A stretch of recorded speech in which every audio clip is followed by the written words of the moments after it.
Yo, what's up? It's your boy Crash here with another awesome tale of my awesomeitude? That's a word, right? No? That's right, I just invented a word. What you gonna do about it, Merriam-Webster? Just sit down and let me drop some wisdom on ya. First thing you need to know is this. I am the strongest being in all of creation. I said all of creation.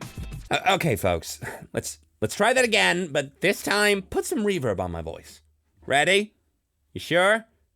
Okay. All of creation. Much better. Of course, some people have a hard time accepting this simple fact of life, and so I have to put them back in their place with a show of pure, brute muscularity. Hulk Hogan had to go at me once. I put him in an arm bar and made him cry out for mommy. Next came Mike Tyson, the animated version from Punch-Out, that is. Even though he was just a bunch of pixels, he still had the guts to step to me. I punched him in his 8-bit face and laid him out on the ground. No matter how many challengers stepped up to the plate, I beat them all down. Until one day, I was walking through my local shopping center and saw a bunch of people gathered round. Usually I just assumed this was some sort of pleb convention and keep moving, but people started chanting someone's name. Jackson! Jackson! Jackson! This big guy, must have been 6'8" with arms the size of industrial level power cables, came out of the crowd rubbing his bicep and shrugging his shoulders like, he's just too good. He must have meant this Jackson guy.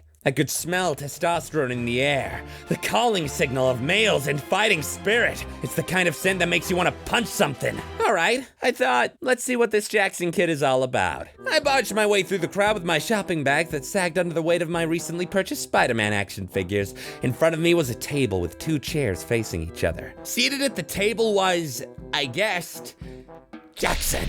But he wasn't some giant muscle-bound god like I was expecting. This kid was small, frail, a total pushover. The kind of kid I'd knock over in the playground without even realizing. He had snot dribbling out of his nose, pale skin, and dainty wrists. I mean real dainty. As wide as a coin at most. Another huge guy sat down opposite this Jackson kid. He propped his elbows up on the table and clenched his fist. The rippling in his forearms made the girl next to me swoon, dropping to her knees. If she thinks that's impressive, imagine what she'd do if she saw my awe-inspiring six-pack. Jackson clasped his opponent's massive mitt with his own piddly paw. It was an arm wrestling tournament. This Jackson kid must be a well-known competitor in the field. He had a bunch of supporters wearing blue shirts behind him, cheering him on. Banners, flags, posters, the whole area was set up just for him. Let's see what's so great about this kid. The umpire held their hands together, counting down from 3, 2, 1, go! Incredibly, the beast of a man is unable to put Jackson away immediately. They struggle in the middle a bit one way, a bit the other. What was happening here? This should have been no contest, and yet beads of sweat were forming on Gigantor's forehead. His arm tensed. Slowly, Jackson was able to lever his opponent's arm to the table, at the last second giving in with an almighty thud. The crowd erupted into cheers yet again. Jackson! Jackson! Jackson! Jackson's opponent exhaled deeply, shook his hand, and returned to the masses, defeated. In that moment, one thought consumed my mind. This kid ain't nothing. I stepped up to the contender's chair. I looked Jackson dead in the eyes. You're going down. I could hear murmurs run through the crowd, glances exchanged between the gathered gym rats and muscle freaks. One guy steps forward, putting a hand on my shoulder. I shrug it off and turn to him. Don't worry, I got this. Hold my action figures, I'll be done in a minute. He seems uncertain, but steps back anyway. I take a seat. Jackson looks at an adult behind him, his dad. His dad hesitantly gives him the go-ahead. He must know what I'm capable of, and yet he's still willing to let his son enter the ring with a titan of the game, the Fool. A bold parenting choice, and one he'll soon regret. Jackson clasps my hand. At this point, I'm expecting to feel something that just watching could never have told me. Some sort of vice-like grip or rough hands of a seasoned pro. But no, nothing. He still feels frail, like I'm holding a 90-year-old man's hand. The bones are less like iron rods and more like Twizzlers. And his skin, it's so clammy, like my butt after sitting on the toilet on a hot day. If I clench my hand just a little, I can almost feel his palm collapsing in. But all of this actually makes me more scared. Like he's lulling me into his false sense of security. Is this how he beat all the others?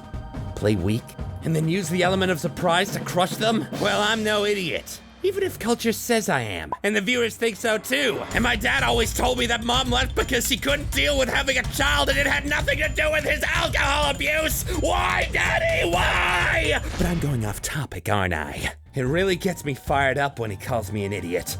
But did you know I'm actually an inventor? Okay, so hear me out. You know how it sucks getting peanut butter stuck to the roof of your mouth? Well, try this. Get a roll of electrical tape and stick that up there instead. Then the peanut butter just slides right off. Once I think of a way to get rid of the electrical tape, I'll be a millionaire. Oh shit, I got off topic again. Oh yeah, the idea of this kid mocking me, pretending to be weak, it really got me angry. I wasn't gonna have any mercy. When it was time to start, I'd put my full force in, show him what real strength looks like. The umpire steps up again and holds our hands together. My bicep bulges in anticipation. Easy, Tiger. Wait your turn. I look into Jackson's eyes. They're bloodshot, tears forming in them. Is this what it takes to achieve his level of strength? Does he weep for every combatant? Is that how sacred arm wrestling is to him? He may have spirit. I'll give him that. But I've got more power than he can imagine. The umpire counts down. 3, 2, 1. Go! My arm tenses, my shoulders move into position. My whole body, my whole mind is dedicated to this movement, committed to putting Jackson's hand on the table. I'm ready for whatever resistance I might face. But there's nothing. No resistance. My hand travels smoothly down to the table in a single flash before the match is over. I see Jackson's face. He has an expression of pure terror. Astonishment mixed with fear and topped off with a heaping spoonful of regret. He begins to topple off his chair. His hand hits the wood. The crowd is silenced by a deafening crack. I finally think to let go of Jackson's hand. He falls to the floor, his arm twisted in an inhuman way. He clutches it to his chest and cries out in agony. His dad rushes to his side. Panic runs through the crowd. A feeling floods my whole body. A feeling of pride, victory, complete and utter demolition of my competition. This pleb had nothing on me. I knew it. I'm still the top of the food chain, baby. A hand grips me by the shoulder and pulls me out of my chair. What are you doing? A particularly veiny man is yelling at me. He really should get his blood pressure checked by his doctor, I think. Owning noobs, I say, puffing my chest out. The vein in his forehead looks like a steam pipe ready to burst. He then used several words that I feel are too crass to repeat here, but let's just say they revolved around faces and various body parts. I placed my hand on his shoulder and said, "No need to be jealous, buddy. Someday you'll reach my level." A tight circle of people had now formed around me, each one angrier than the next. "Do you know what you've just done?" a particularly sculpted girl says, grabbing me by my shirt collar. "Crushed the king, toppled the totem pole." The girl points over at the blue banner. "Can't you read?" I hardly see what my reading ability has to do with my awesome strength. I look at the banners, the shirts, the posters. They all say Make-A-Wish Foundation. The next 10 minutes is a little blurry. Fists fly at me, knees dig into my stomach, and the floor rushes up to my face. I think I blacked out somewhere between getting stomped on by Muscle Girl and being kicked in the groin by Jackson's dad. The next thing I remember is a paramedic trying to explain what happened to me, but I can only catch small fragments of it as I fade in and out of consciousness. Apparently, this Jackson kid's wish was to be strong. So the organizers had called a bunch of wrestlers, boxers, and bodybuilders to take him on in an arm wrestle and purposely lose. That way, it would be like he had beaten the world's strongest people. I couldn't believe it. All those people had turned up to help make one sick kid's day a bit better. They had sacrificed their time and their pride to make the world just a little bit happier. And what had I done? I walked in there and dream canceled the kid like it was King of Fighters. I'd walked in there and shattered his radius, his ulna, and most importantly, his dreams. Together, the strong men and strong women had brought a smile to his face. So when I sat down at the table, I wasn't just versing Jackson, I was versing the collective hopes and spirits of all the people gathered there. Jesus Christ, it was like I got spirit bombed. And guess what?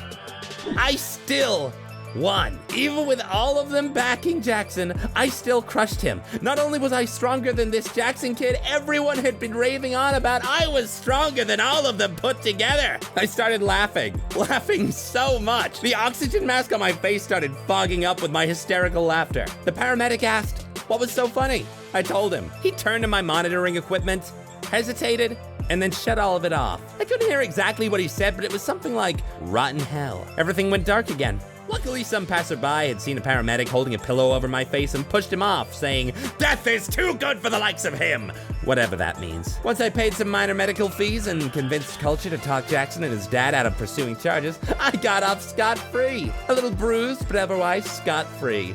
And still, as reigning arm wrestling champion of the world. See you all soon. If you enjoy what we do here at CultureCrash, please consider supporting the show via our Patreon, where we have a bunch of awesome rewards, or by checking out our online store. All links are in the description below.